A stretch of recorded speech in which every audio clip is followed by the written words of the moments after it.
Hi, welcome to the National Critics' Choice Online News, and well, folks, thank you for joining me right now because we have a wonderful author with me who's none other than Miss Holly Thompson. She has just released her new book called The Language Inside. Miss Holly, thank you for joining us here. Thank you for having me.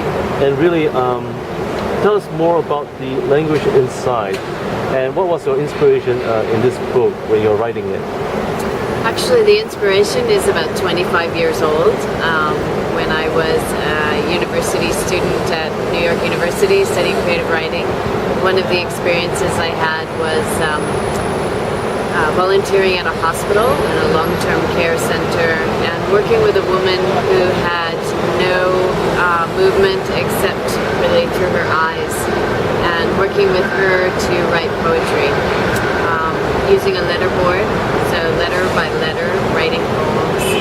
And I knew that one day I wanted to use that in my fiction somehow, some way. And it took me a number of years to sort of distill that into a story and figure out who my character was, that I wanted to set it in Massachusetts, not in New York, where I had actually experienced this, and that I wanted to actually have a Caucasian girl as the main character, but a Caucasian girl who has been raised in Asia, raised in Japan, and moved against her will to the US, and sort of dealing with insider-outsider issues as she encounters a Cambodian American boy. Now, you were in Japan before, and did your travels to Japan help you to write the additional content about her being raised in Japan and able to elaborate the issues and the culture? Sure. Actually, I live in Japan. I still live in Japan. I've lived there for 18 years. So definitely that certainly feeds the story. Emma, the main character Emma, has been living in Japan since she was a baby, so that's the home that she knows. She attended Japanese schools from preschool through elementary, through middle school, and only after middle school did she change to an international school. So I think for a character like that, raised in Japan, their sensibilities, a bilingual person raised like that, sensibilities will be very, very Japanese. And so in your writing process, could you tell us what it takes to write this wonderful story, and what kind of processes that you have experienced along the way? Well, first of all, I had to really figure out what the story was. Where was I going with this? What was going to happen? Who would she interact with? And realizing that it was going to have a lot of different elements that somehow I had to weave together, and that was the real big challenge with this. There is a mother who has breast cancer. There is a woman who has had a brainstem stroke in the story. There is a Cambodian American character with his background. There is dance elements. There are dance elements weaving through this. So a lot of different complicated things that I had to sort of braid together, if you will. And that takes time. Just working on that, working on it, and it's a story in verse as well, so that each chapter is like one long poem. So how long did it take you to write the entire book? I would say it was about 2 years from the start to the finish, but the first year that also involved a lot of research, interviews, travel to Cambodia, work in Massachusetts to learn more about Lowell, where the story was set, and so forth. Wow. And what was the one thing that when you make your trip to Cambodia, what was the one event that actually impacted you the most in this book that you have probably included? Well, I was very fortunate to visit the Royal University of Fine Arts in Phnom Penh and to go to the dance rehearsals there and actually see the young dancers learning classical Cambodian dance, which was nearly lost during the 70s after all the genocide and so forth. So many dancers did not survive. And so to be there, to be actually able to sit in on rehearsals and watch boys doing the monkey dance practice like the main character in the story was really key for me. So now that the book is now available at all good leading bookstores and even on Amazon.com,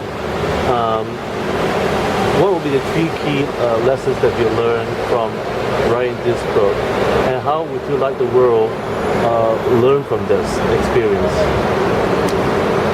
Well, I think a writer shouldn't be expecting the world to learn from their book. I hope more that they will connect with the book. I hope that the book resonates with them. I hope that the book takes them on a journey that they've never been on before. I hope that they would feel that they've visited a bit of Japan, feel that they've come to know a bit of this immigrant community in Massachusetts. I hope it's something new for the readers. Now, would you expect this book, the language inside, that some of the chapters were incidentally being left out, or was there a part of the story that you wish you could have included? And do you think that there will be a sequel to this book in the near future? Well, I think a verse novel by nature, there's a certain amount on the page and a certain amount that's off the page. And that's what you start to play with, is what action is happening off the page and what action is happening right there on the page. And there's a bit of work sort of that the reader does to figure out what is it that's happening off the page as well as on the page.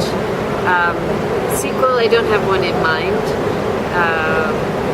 I think it was really interesting to play with the verse, to feed in the various poetry elements. As the story goes on, there's a lot more poetry.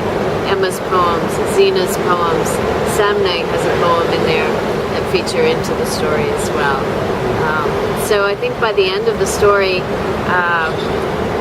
there's so much that's been in the story that I don't feel that I've left things out. But could the story continue? Certainly.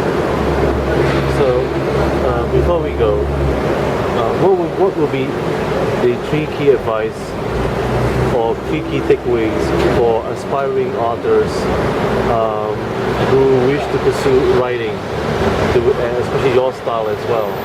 For them, when they find that they're inspired by your writing styles, what is the secret of your success? They're all wanting to know.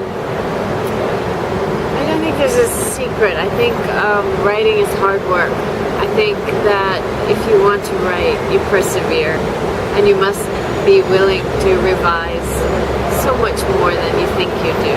You must be willing to look at your manuscript and take it apart and re-put it together and find the gaps and find the holes and be willing to really continue to sculpt it until it's really finished. And that I think that a lot of aspiring writers give up before they're actually finished with the work. Just one very last question about the character Emma Karas itself. Would there be one thing that she has overcome in the entire book, such as the word fear or anxiety? Is there something that she has seen live and able to tell the story and teach the audience how to confront those fears and anxieties? I think Emma comes to understand that she can have an impact on the well-being of people even far away from where she is, that you can have a positive change on the world from wherever you are. I think that she does begin to internalize that. And I think she also comes to find out that home can be 2 different places. Home does not have to be in one place. And so, folks, there you go. You have the answer that no matter where you are, how far you are, home is always in your heart, and fear will never able to prevail, but love will. And so thank you, Miss Holly Thompson, for joining us here in the National Critics' Choice. Thank you very much. And I'm Robin Stienberg. Please do check out our YouTube channel for more information, or our Facebook, the National Critics' Choice, and have a good week ahead.